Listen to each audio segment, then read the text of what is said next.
Chers amis, bonjour, bienvenue dans Racing Channel numéro 57. Nous voilà repartis pour une nouvelle année d'aventure automobile. Nous allons vous parler de rallye, de circuit, de courses de côte, de slalom, de courses pour voitures historiques. Tiens, justement, de voitures historiques, il va en être question.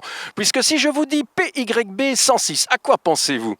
Non, pas ça. C'est le numéro d'immatriculation de la Ford Escort, propriété de Christophe Jacob, victorieuse ces 3 dernières éditions au Legend Boucle de Bastogne. Et avec 3 pointures au volant, bien entendu. Chris Meek n'a pas failli à sa réputation, mais trêve de bavardage, les images valent mieux qu'un long discours. Elles sont signées Géowin97, G Photographie et Full Throttle. On prend la direction de la place Macauliffe à Bastogne. C'est parti! La 2 et Classique 21 présente la 6e édition du Spa Rally. Venez vivre la passion du rallye dans la région spadoise les 14 et 15 mars. Voitures modernes et historiques, accès gratuit à la spéciale WRX sur la piste Rallycross de Francorchamps, podium au cœur de Spa, info sparally.com, un événement DG Sport.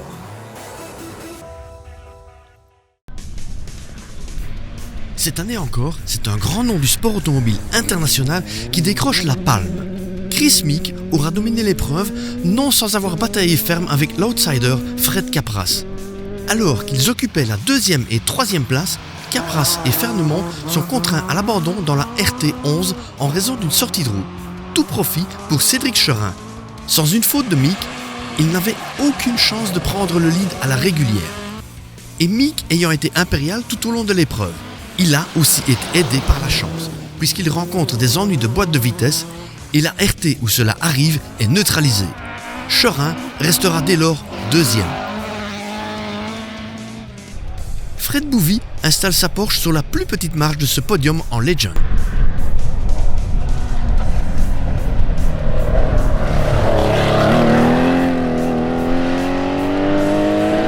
Stéphane Stouff, 4e, devance le régional de l'étape, Frédéric François, ici épaulé par Jérémy Penoy, clôture ce top 5 et meilleur luxembourgeois. Mikko Hirvonen, précédent vainqueur de l'épreuve, n'a jamais vraiment été en mesure de revendiquer une place aux avant-postes. Il emmène la meute des poursuivants. Bernard Muster, 7e, devance une autre Porsche, celle de Gérard Marcy. Jean-Pierre Van der Weer, au volant de son original Lancia Beta, s'empare de la 9e place.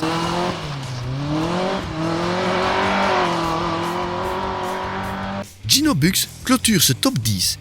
Il aurait pu revendiquer une bien meilleure position s'il n'avait manqué un CP le pénalisant de 600 points et en plus abordé une slow zone trop rapidement le samedi. Jouant la carte de l'originalité de monture, la famille Glaude, toujours fidèle à la marque suédoise, frappait aux portes du top 10 grâce à Guillaume. Son frère, Sébastien, qui roulait cette année avec un copilote de renom, Chavant, et pour mettre en avant l'association Fuck Cancer Team, chère à Luc Lecoq. Pari réussi, puisqu'ils rejoignent l'arrivée sans la moindre griffe à l'auto à la 24e place générale. En classique, 2 équipages ont attiré notre attention, tous deux pour leur originalité. Tout d'abord, Bérénice et Jennifer, notre secrétaire, qui roulaient aussi pour une belle œuvre, l'opération Pièce Rouge, dont vous entendez régulièrement parler si vous êtes auditeur de Bel RTL. Membres de la Team Pink, leur auto était facile à repérer dans la meute grâce à sa couleur rose. L'autre équipage roulant en classique de manière originale est Éric de Grotte, ancien champion de Belgique en Groupe N dans la fin des années 90, ici épaulé par sa fille Aline. Leur originalité résulte non seulement dans le choix de la monture, une Peugeot 304 coupée, mais aussi dans la manière de réguler à l'ancienne. Pas de cadenceur ni autre appareil moderne dans cette auto. Tout à la règle et aux tables de moyenne. Et ils nous ont appris qu'il y avait un classement séparé pour ces équipages roulant dans l'esprit de l'époque. Eric et Aline auraient pu remporter ce classement sans cette crevaison dans les bois qui leur coûte non seulement cette victoire, mais aussi la 3e place générale en classique. Ils sont donc 2e à l'ancienne et 5e au général en classique. Si comme moi, quand vous étiez gamin, vous avez cassé les pieds de vos parents pour avoir un circuit Scalextric pour votre Noël ou votre Saint-Nicolas, pour mettre dans votre chambre ou dans un coin de la maison, sachez qu'une poignée d'irréductibles liégeois perpétue cette tradition du circuit Scalextric. Racing Technique les a rencontrés pour vous dans leur local spécialement dédié à cet effet. Reportage. Vous êtes un passionné de moto, à la recherche d'une tout-terrain, routière ou sportive, alors n'hésitez pas à venir pousser les portes de chez Moto-D. Ce sont près de 20 années d'expérience que nous mettrons à votre service afin de vous donner des conseils professionnels sur le choix de vos envies. Moto-D, le numéro 1 de la moto d'occasion. Nous avons tous eu, il y a bien longtemps, un circuit Scalextric en forme de 8 avec lequel nous jouions sous la table du salon. Puis, on a grandi. Et certains ont agrandi leur circuit au point de créer des clubs et des rallyes en Scalextric. Préparation, concentration, chrono, feuille de temps, tout y est, comme des grands. Il faut suivre cette voiture qui file à une vitesse folle, ne pas se laisser déconcentrer pour réaliser le meilleur chrono. Marc Baudson, président du club d'Oupey en région liégeoise, nous explique en détail en quoi consiste le rallye Scalextric. Donc le principe du rallye Scalextric fonctionne comme le rallye. Donc en fait, nous sommes plusieurs pilotes répartis en plusieurs groupes, généralement de 4 ou 5 suivant le nombre d'inscrits. Nous avons 5 pistes. Donc chaque personne passe sur la piste et réalise un chrono. Donc ça se déroule en 3 parties, comme les rallyes WRC. Donc d'abord une première boucle où on enregistre les chronos sur les 5 pistes. Ensuite il y a un premier regroupement où on établit un premier classement général. Suite à ça on repart pour une deuxième et puis une troisième boucle, à la fin desquelles on établit un classement général comme au rallye WRC. Donc c'est du rallye, c'est du Scalextric, on roule chacun à son tour et on enregistre un chrono. Donc il y a des boucles, c'est pas comme les rallyes qu'on connaît en général, les pistes Scalextric en tout cas, où on roule côte à côte. Ici c'est chacun qui réalise son propre chrono. C'est vraiment le circuit qu'on a connu il y a 30-40 ans, qu'on avait sous la table du salon. On a un tout petit peu développé l'histoire, on a acheté beaucoup de pistes. Évidemment, maintenant, il y a d'autres pistes qui sont apparues. Donc avant, c'était juste des pistes noires. Maintenant, il y a des pistes avec différents grips. Bon, ici, avec le temps, on a développé des décors de plus en plus évolués. Sinon, c'est toujours le même principe. Ce sont les mêmes voitures que l'on place sur le rail avec la poignée pour pouvoir accélérer et freiner au bon moment. Maintenant, ce qui a très fort évolué, ce sont les voitures qui vont avec des moteurs beaucoup plus développés dans certains cas. Les voitures sont de rallye, certaines sont avec amortisseur. Donc voilà ce qui a changé, mais le principe c'est toujours le même, on pose la voiture sur la piste et on accélère et on freine au bon moment. Dans notre cas, au niveau du rallye par exemple, on a 4 catégories différentes avec une réglementation différente. Donc on a par exemple la catégorie WRC où à peu de choses près on est libre de faire un peu tout ce qu'on veut autour de la voiture. Maintenant, vu l'apparition dans différentes marques de moteurs très compétitif à ce niveau-là aussi. Par exemple, l'aimantation du moteur est mesurée et on ne peut pas dépasser un certain nombre de grammes, sans quoi la voiture ne sort pas de la piste. Les pneus aussi sont réglementés, entre autres le poids de la voiture aussi est réglementé. Certaines compétitions sont organisées dans la pénombre à la lueur des phares. En plus des décors, les pistes simulent la terre, la neige, tout comme en rallye réel, avec un budget nettement plus abordable. Chers amis, si comme moi, vous êtes passionnés de médias et de compétition automobile, n'hésitez pas à consulter notre site www.racingchannel.be. Nous sommes sans cesse à la recherche de nouveaux talents. Il y a certainement une activité pour vous, même si vous n'êtes pas caméraman. On continue cette émission avec un focus sur un pilote néerlandophone un peu moins connu en Wallonie qu'en Flandre, mais très sympathique et très talentueux, surtout lorsqu'il s'agit de mettre sa Porsche 911 en travers. Je veux parler de Timothy Van Parijs. Pierre Robert et Serge De Wolf l'ont rencontré pour vous avec la complicité de Rally Media, Stop & Go Vidéo Prod, vidéo de sitter Anthony Schuster et la RTBF. Reportage. La 2 et Classique 21 présente la 6e édition du Spa Rally. Venez vivre la passion du rallye dans la région spadoise les 14 et 15 mars. Voitures modernes et historiques, accès gratuit à la spéciale WRX sur la piste Rallycross de Francorchamps, podium au cœur de Spa, info sparally.com, un événement DG Sport.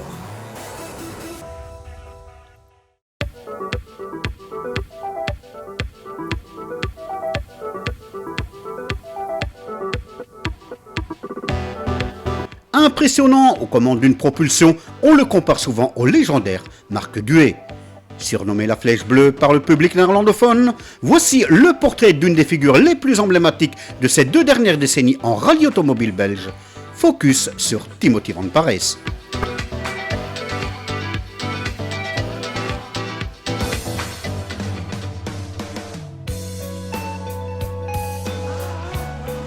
Tim Van Parijs, les débuts en rallye, c'était en quelle année?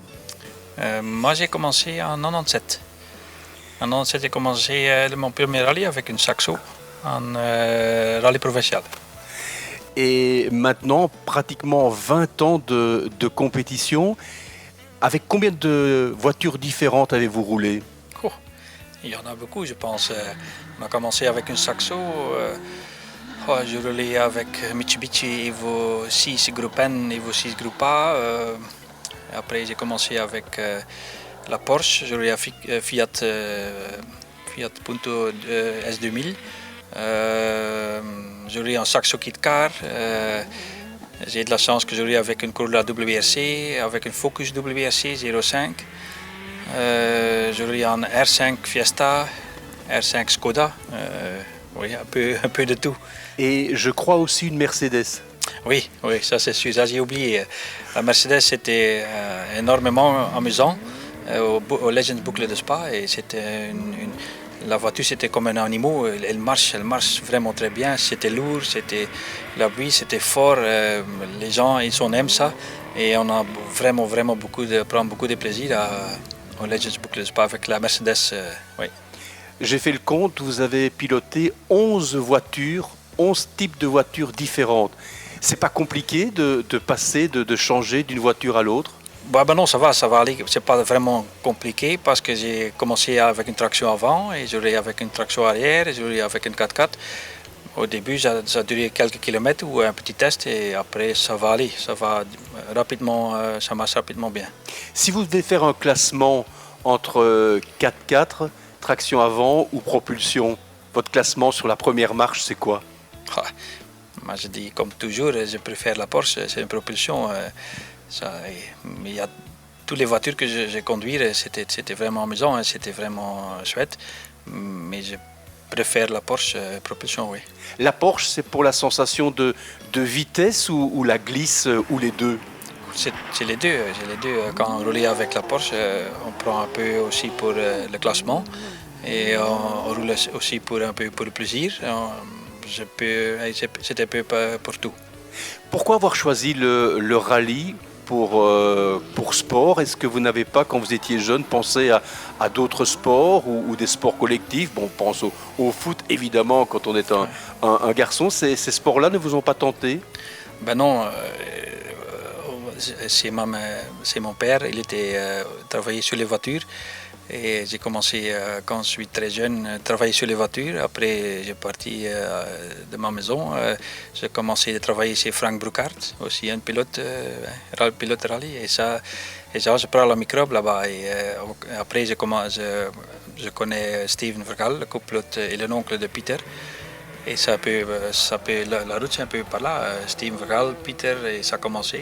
Oui, ça pour vous êtes tombé dans la marmite du rallye finalement, oui. et depuis vous n'avez plus quitté? Non. J'ai commencé en 97 et j'étais, je pense, 32. Non, excuse-moi. Excuse-moi, 20. Je pensais quel âge, maintenant je suis 47. 41. 47 maintenant, et oui, c'est 20 oui. ans passés, oui. C'est 27 que je fais 27 que je vais commencer de rouler rallye. Oui. C'était pas un peu tard pour commencer le rallye? Oui, mais c'est pas le choix parce que j'ai pas de l'argent et je connais pas des bons gens pour m'aider. Non. Est-ce que vous alliez, quand vous alliez au rallye pour poursuivre les pilotes, les rallymen, est-ce que vous aviez des idoles auxquelles vous vous identifiez quelque part? Ah oui, mon grand idole, c'était Marc Duet. Je connais longtemps quand je suis jeune, quand je suis un petit, et je suis quand il roule avec tout, avec la Sierra, avec la Il n'a pas roulé avec une Porsche, lui, Marc Duet? Oui, oui, oui. Il a roulé à l'époque, il a roulé avec les vrais Porsche, avec les groupes B et tout. Et ça, c'est vraiment des vrais Porsche. Maintenant, on a une bonne suspension et tout, bon frein. Mais à l'époque, c'est des monstres avec beaucoup de chevaux, mais la suspension, c'est pas comme maintenant. Et oui, je suis vraiment une idole de lui, de Marc. Et j'ai de la chance que j'ai une ou deux fois fait une assistance pour lui, pour Marc, quand Steven Vergaal il roulait en Jalais avec l'escorte et l'escorte groupe A. Et oui, et j'ai une fois une tour avec lui dans un test et oui, c'est énorme. Alors, comme passionné, évidemment, vous alliez voir les rallyes un petit peu partout en Belgique. Est-ce qu'il y avait des rallyes que vous préfériez aller voir plutôt que d'autres? Oui, mon préféré, que c'est le East Belgian Rally. Je trouve que c'était un rallye énorme comme parcours. Et ça, c'est énorme. C'est un peu le rallye pour je pense que pour les grands pilotes. Mais au niveau d'ambiance, c'est le Condro. Hein. Ça, c'est tout à fait. Mais moi, je préfère les East Belgian, oui. Et quand vous étiez plus jeune, vous alliez voir d'autres rallyes, parce que je pense au Bianchi, au circuit des Ardennes, qui n'existe plus à Dinan. Oui, j'ai beaucoup de l'assistance à l'époque avec Frank Bruckhardt. On a roulé Jalais, Dinan, on a fait beaucoup de rallyes, Sombref, tout et tout. Tous les rallyes qu'en Belgique on connaît. J'ai regardé où je travaille comme mécanicien ou que je roulais. Est-ce que vous avez déjà compté le nombre de rallyes auxquels vous avez participé? Combien de fois vous avez pris le départ? Je ne sais pas, je n'ai pas encore regardé. Je vais une fois regarder au WRC, je pense. Donnez-moi une petite idée comme ça, une petite marge à votre avis. Je pense. 40, 50. Ah, moi j'ai trouvé 160 départs. Ah, oh là. Ah, on prend un coup de vieux là. On prend un coup de vieux là, Tim. Franchement, 160 départs au total. Ah, je ne sais pas. Ouais. Je dis pas ça à ma femme parce qu'elle dit. Non, ça reste entre nous. Ça reste entre nous. Elle n'entendra pas l'interview. Ouais. Qu'est-ce qui vous passionne encore maintenant dans le rallye? Parce que bon, vous ne faites plus partie des jeunes. Vous êtes quelqu'un, un père de famille, une entreprise. Qu'est-ce qui vous fait encore donner envie de rouler? Oui, pour moi, pour rouler, que c'était pour l'ambiance, j'aime ça. Je roule aussi pour le classement, mais bon, c'est pas fort. Je comptais un peu sur le classement, mais j'ai fait en 2006 un gros accident et après j'ai dit ça. Après l'accident, j'ai dit je vais rouler un peu plus pour l'amusement, pas plus pour le classement. Mais bon, ça commence un peu le classement quand tu arrêtes sur le rallye et tu étais 20e et tu n'es pas vraiment content, mais bon, tu t'amuses. Mais maintenant, je vais essayer pour prendre les deux, un peu pour le classement et un peu pour l'amusement. Et ça, c'est le but. Oui, alors on revient un instant sur cet accident en 2006. C'était au Condro, le check-down. Est-ce qu'à un moment donné, on n'a pas envie de dire non, là, ça devient trop dangereux? On a envie d'arrêter? Oui, au début, le premier jour, après quelques jours, je dis j'ai fini. J'en ai marre de le rallye parce que j'ai beaucoup de mal et j'en ai marre de rallye. J'ai ma femme, j'étais à 2 petites filles dans ce moment-là et j'ai mon associé, entreprise. Et ben non, on se dit au début c'est fini, on arrête. Mais après le virus c'est toujours là, c'est ça, c'est une drogue finalement. Oui, c'est vraiment une drogue. Après quelques semaines, 2-3 mois après, ça a commencé de penser encore une fois pour rouler. Et mon copilote, Kurt Hendricks, qui m'a sponsorisé, qui était copilote, qui est le propriétaire de la voiture, il t'a dit, bon, tu choisis, quand tu arrêtes, moi j'arrête aussi. Et parce qu'on a parlé une fois avec Patrick pour Sneyers, pour mettre sur la Porsche et pour rouler, Kurt roulait avec lui. Mais Kurt il dit, bon, quand toi tu arrêtes, on arrête, j'arrête aussi.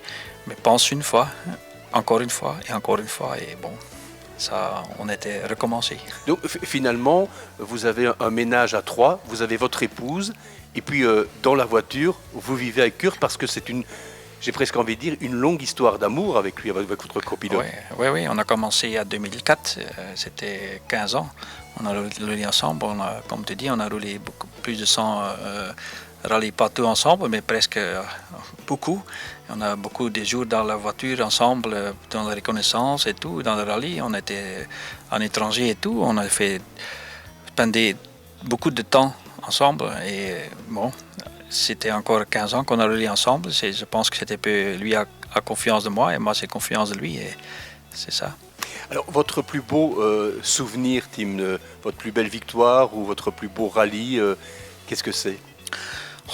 Il y a beaucoup, hein. Il y a beaucoup de souvenirs.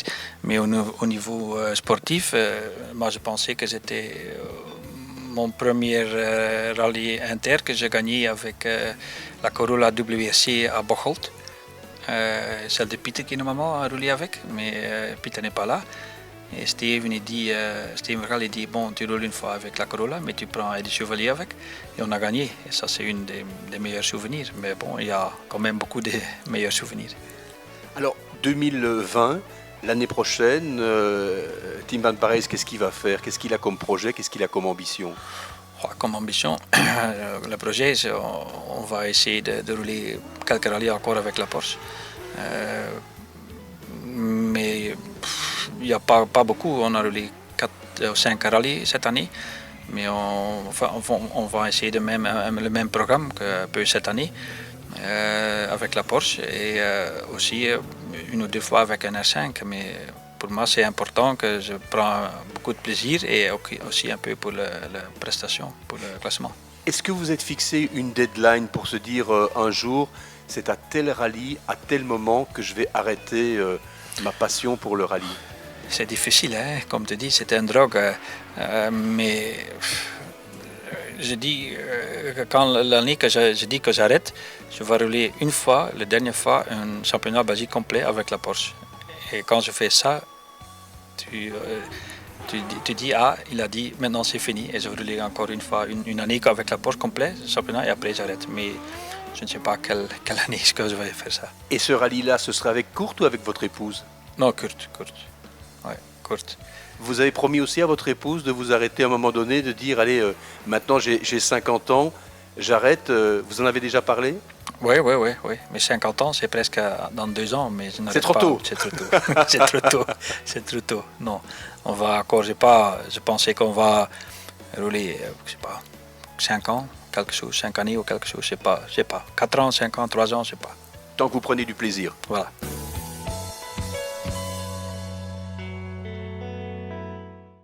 Cette émission est hélas déjà terminée. En attendant, n'hésitez pas à consulter notre page Facebook, à partager et à liker sur les réseaux sociaux, ainsi que notre site www.racingchannel.be si vous voulez revoir cette émission ou les précédentes. D'ici là, on se retrouve le mois prochain pour de nouvelles aventures automobiles. Bye bye!